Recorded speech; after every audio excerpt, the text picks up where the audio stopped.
બગદાણાના કોળી સમાજના આગેવાન પર જે પ્રકારે હુમલો થાય છે, આરોપ લાગે છે માયાભાઈ આહિરના પુત્ર જયરાજ આહિર પર આ મામલો હવે ગરમાયો છે અને ધારાસભ્ય હીરા સોલંકીની આ મામલે એન્ટ્રી થતા કહ્યું છે કે કોળી સમાજ પર થતા હુમલા છે તે સહન કરવામાં નહીં આવે. આ મામલે પોલીસ ઇન્સ્પેક્ટર હવે ડાંગર પણ લીવ રિઝર્વમાં મુકાયા છે.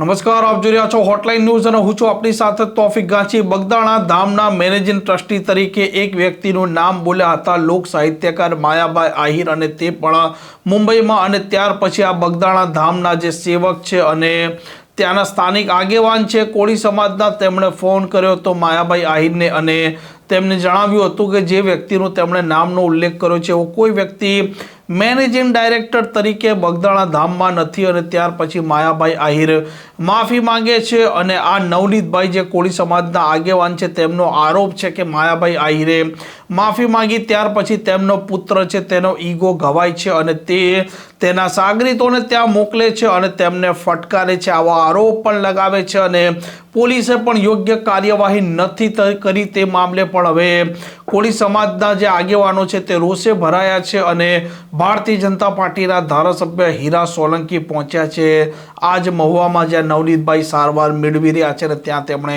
હુંકાર પણ કર્યો છે. તમે બધા ઈચ્છો છો ને કે આને ન્યાય મળે, તો એને ન્યાય અપાવવા માટે આપણે આવ્યા છીએ. સમાજને બિલકુલ ચિંતા કરવાની નથી, એક વાત ધ્યાનમાં રાખજો મિત્રો.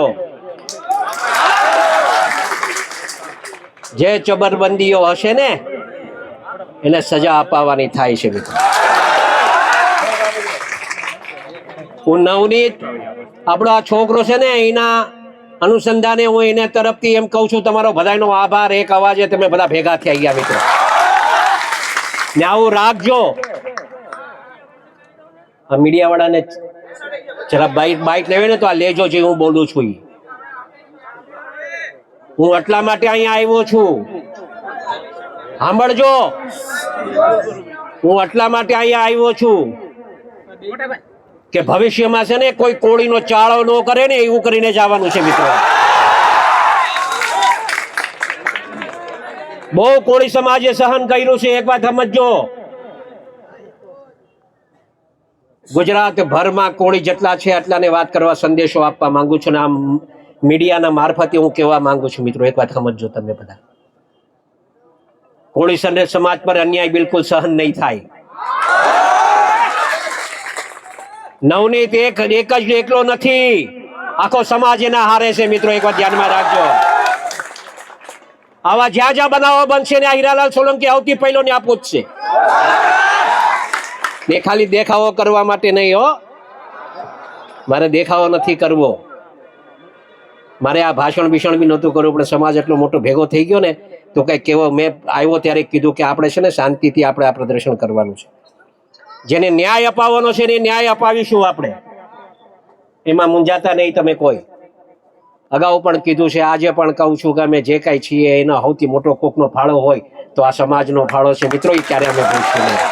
લોકોને જે વાત કરવી હોય એ કરવા દેજો. મેં મોટા ભાઈ હારે હમણાં વાત કરી, ભાઈને કીધું મેં કે ભાઈ સોમવારે તમારે મારા હારે આવવાનું છે. એમ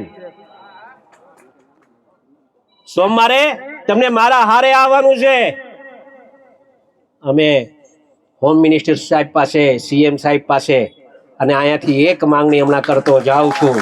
આપ સાંભળો, એમ કહેતો જાઉં છું કે અમે સોમવારે ન્યા પહોંચીએ ને એ પહેલા તો પીઆઈ ની બદલી થઈ જાય ને એવું કામ કરજો. મારી રજૂઆત આ હશે, કેમ કે સાચી દિશાએ કામ નથી થતું ને એના માટેની હું આ વાત કરું છું મિત્રો. આ મીડિયા સાંભળે એ રીતે વાત કરું છું, અને એને સંપૂર્ણપણે ન્યાય મળે મિત્રો એ દિશાએ આપણે કામ કરશું. સમાજ શાંતિ રાખજો, અમે બેઠા છે મિત્રો, મૂંઝાતા નહીં કોઈ.